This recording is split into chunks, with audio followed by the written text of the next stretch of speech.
আসসালামু আলাইকুম রহমতুল্লাহি বারাকাতুহু। আমার 2 দিন 3 দিন ধরে ভিডিও দেওয়া হয়েছে না, কারণ আমি একটু ব্যস্ততার ভিতরে এই জন্য ভিডিও দিতে পারছি না। আজকে আপনাদের একটা ভিডিও দিচ্ছি। বর্তমানে 27 সাল, 26 সাল এবং 28 সাল পর্যন্ত যে ডিক্লেয়ারগুলো আছে, 27 সালে আপনার ইতালিতে প্রচুর পরিমাণ নোট নেবে।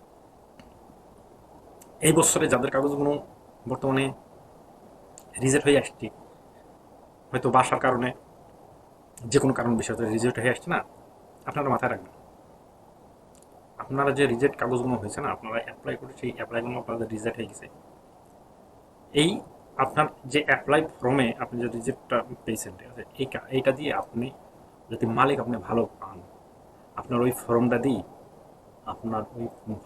আপনি ফের অ্যাপ্লাইটাকে রিনোভার করতে পারেন। যাবতীয় একটা সুযোগ আছে।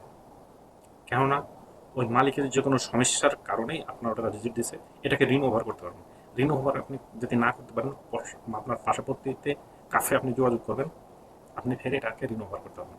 বর্তমানে অনেকে করছি, অনেকের হয়েছে, কেননা হয়তো তাদেরও ভুল হতে পারে এবং আপনার মালিকের কাগজপাতিগুলো দেওয়াতেও ভুল হতে পারে। তাই আপনাদের বলবো যে নতুনকে রিনিউ করবেন যখন, দেখুন আপনার ভালো একটা কাপ, ইটালিয়ান একটা কাফের কাছে, এবং এই আইনকরণ যারা করছে, যারা কাগজগুলো এই আইনকরণ যারা বোঝে, তাদের কাছে থেকে এসবগুলো করবেন।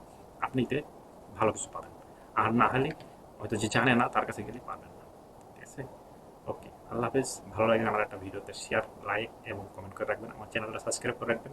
ফেসবুকে থেকে দেখলে আমার পেজটা ফলো দিয়ে রাখবেন। ইনশাআল্লাহ আপনাদের মাঝে নতুন কিছু খবর আপনাদের